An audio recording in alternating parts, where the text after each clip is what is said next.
السلام علیکم ورحمۃ اللہ وبرکاتہ۔ نحمدہ ونصلی علی رسولہ الکریم۔ رمضان المبارک کا مہینہ رخصت ہوا چاہتا ہے تو اس کے رخصت ہونے پہ ہر مسلمان کو 3 کام ضرور کرنے چاہیے۔ ہر مسلمان کو 3 کام ضرور کرنے چاہیے۔ جو پہلا کام کرنے کا ہے وہ اللہ کا شکر ادا کرنا ہے، اور اللہ کا شکر اس بات پہ ادا کرنا ہے کہ ایک تو اللہ جل شانہ نے ہمیں رمضان کا مبارک مہینہ عطا کیا۔ بہت سے لوگ، بہت سے مسلمان ایسے ہیں جو پچھلے رمضان المبارک میں موجود تھے، لیکن اب وہ اس دنیا سے رخصت ہو چکے ہیں، اس دنیا سے جا چکے ہیں۔ وہ بھی حسرت کرتے ہوں گے کہ کاش ہمیں بھی یہ رمضان کا مبارک مہینہ مل جاتا تو ہمارے اعمال نامے میں بھی اضافہ ہو جاتا۔ اب چونکہ وہ اپنی قبروں میں چلے گئے، ان کا اعمال نامہ بند ہو گیا۔ اب ان کے اعمال کے چلنے کی ان کی ذات سے کوئی صورت باقی نہ رہی، کیونکہ وہ اس دنیا سے چلے گئے۔ تو اس بات پہ اللہ کا شکر ادا کرنا کہ اللہ جل شانہ نے ہمیں رمضان کا مبارک مہینہ عطا کیا، اور دوسرا شکر اس بات پر ادا کرنا کہ اس مبارک مہینے کے اندر کہ جو بھی کچھ توفیق ہمیں اللہ کی طرف سے ملی، تراویح پڑھنے کی، روزہ رکھنے کی، تلاوت کرنے کی، صلہ رحمی کرنے کی، اور بھی جو نیک اعمال اس مبارک مہینے میں ہم سے ہو گئے، اس پہ اللہ کا شکر ادا کریں۔ کیونکہ بہت سے گھرانے ایسے ہیں جہاں رمضان کا پتہ ہی نہیں چلتا، نہ وہاں روزے رکھے جاتے ہیں، نہ وہاں تراویح پڑھی جاتی ہے، نہ وہاں قرآن پاک کی تلاوت کی جاتی ہے۔ تو اللہ جل شانہ ہمیں اس سے بچائے کہ اتنے مبارک اعمال رمضان کے مبارک مہینے میں وہاں نہیں کیے جاتے۔ ان کو پتہ ہی نہیں، ان کا رمضان ایسے ہی آتا ہے اور ایسے ہی چلا جاتا ہے، ان کو پتہ ہی نہیں چلتا۔ تو اس بات پر اللہ جل شانہ کا جتنا شکر ادا کیا جائے کم ہے کہ اللہ جل شانہ نے ہمیں اس مبارک مہینے کے اندر یہ کچھ نہ کچھ چھوٹے موٹے اعمال کرنے کی اللہ پاک نے توفیق عطا فرمائی۔ اور دوسرا کام جو کرنے کا ہے وہ استغفار ہے کہ اتنا مبارک مہینہ اللہ نے مجھے اور آپ کو عطا فرمایا، اور ہم جو اس کی قدر تھی وہ قدر نہ کر سکے۔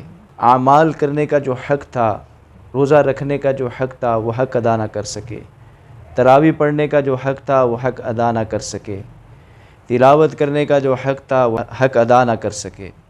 یہ جتنے نیک اعمال ہم نے کیے ٹوٹے پھوٹے، ہم اس کا حق ادا نہ کر سکے، جو اس کا حق تو بہت زیادہ تھا، لیکن اس درجے پہ ہم وہ نیک اعمال نہ کر سکے۔ تو اس پہ استغفار ہو، ندامت ہو، اس عمل کے آخر میں استغفار کیا جائے، توبہ کی جائے، ندامت کی جائے، وہ عمل اللہ کے ہاں قبول ہو جاتا ہے۔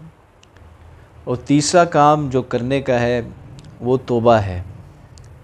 ہم میں سے ہر مسلمان پکی اور سچی توبہ کرے اللہ کے کہ اے اللہ، جس طرح اس رمضان المبارک کے اندر ہم نے اعمال کیے اور گناہوں سے بچے، اے اللہ اسی طرح ہم سارا سال گناہوں سے بچیں گے، اور جن گناہوں کی ہمیں عادت پڑی ہوئی ہے اس سے پکی اور سچی توبہ کر لیں اللہ سے۔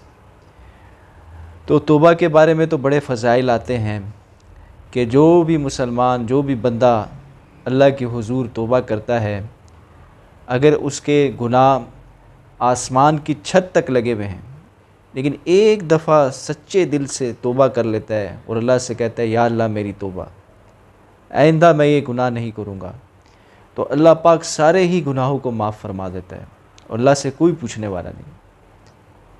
اللہ کے عطا کی کوئی کمی نہیں، اللہ کی رحمت بہت وسیع ہے۔ حضرت موسیٰ علیہ السلام کا ایک واقعہ ہے کہ حضرت موسیٰ علیہ السلام کے زمانے کے اندر ایک دفعہ قحط پڑ گیا، تو بارش نہیں ہو رہی تھی، کافی عرصہ ہو گیا۔ تو حضرت موسیٰ علیہ السلام کلیم اللہ تھے، اپنے رب سے ہم کلام ہوتے تھے۔ لوگوں نے ان سے عرض کیا کہ اپنے اللہ سے درخواست کریں کہ بارش ہو جائے۔ اب سارا کا سارا مجمع ایک میدان میں جمع ہے اور اللہ سے دعا کر رہا ہے، لیکن بارش نہیں ہو رہی۔ تو حضرت موسیٰ علیہ السلام اپنے رب سے ہم کلام ہوئے اور اللہ جل شانہ سے عرض کیا کہ یا اللہ، قحط بہت زیادہ ہو گیا، اب تو بارش برسا دے۔ تو اللہ جل شانہ نے فرمایا کہ اے موسیٰ، تمہارے مجمع کے اندر ایک بندہ ایسا ہے جس نے 40 سال سے میری نافرمانی کی ہے، 40 سال ہو گئے مجھے ناراض کرتے ہوئے، تو اس سے کہیں کہ اس مجمع میں سے نکل جائے، میں بارش برسا دوں گا۔ حضرت موسیٰ علیہ السلام نے اعلان فرمایا کہ ایک بندہ بہت ہی گناہ گار ہے، وہ اس مجمع میں سے نکل جائے۔